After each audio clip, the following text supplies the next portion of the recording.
Alright, well, we have a question from one of the lovely ladies in the audience. We're gonna give it to them and see what they have to ask. Okay.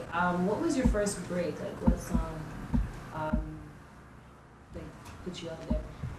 Basically, honestly, I'm from Jane still. I put out other tracks before, but to put on commercial radio, they wouldn't accept it because it was a little too underground, a little too hard. I put out tracks on underground stations like 105, 88.1, but I never got the break that it did like I'm from Jane. I'm from Jane kind of solidified me out there as an artist throughout the city and Canada. Okay. What artists or what artists in Canada, Toronto, have you worked with? A lot. I have that from Jane remix, so there's like 10 artists alone on that track. Okay.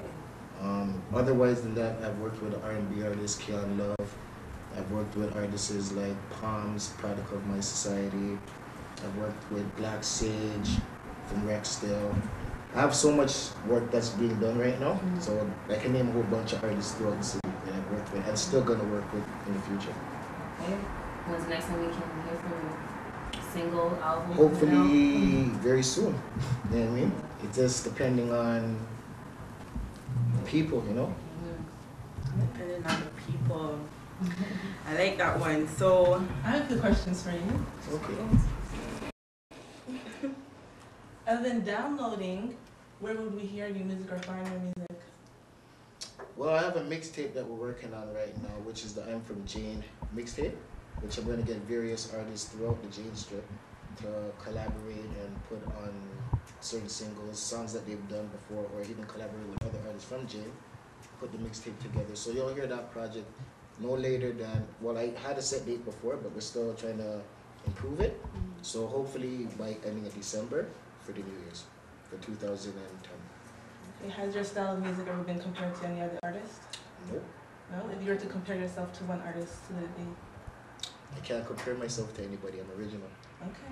Alright, good answer. alright, so you're in the Toronto scene, you're doing your thing in the hip-hop industry. What do you think of the state of the hip-hop industry in Toronto right now? Honestly, it's looking a lot better. Like, it's looking great. Compared to 5-6 years ago, you know what I mean? Like, if you look back on the history, there was a lot of artists doing their thing, but they weren't getting the exposure, the push. A lot of people wasn't educated on a certain level. Right now, you know, like there's so many resources that the younger generation that can use right now that we never had. So in all honesty, I would say that the scene in Toronto is looking great, and we're basically the next to come up other than the South right now. That's what we're looking upon right now, the North, you know? Alright. And who would you say in Toronto is really doing their thing right now and represent for the city? Like, Sling dadz. You don't know. Street code. other than Mr. Sling Dadz, we all know that much. Well, What other artists why? Honestly, would you? I could say a whole bunch of artists right now, but I can't just classify one artist, you know what I mean? If I have to classify one artist, I have to classify myself because I know what I'm dealing with, you know what I mean? But, you know, a lot of people are doing it like Frankie Payne, you know, FPA, Frankie Payne Association.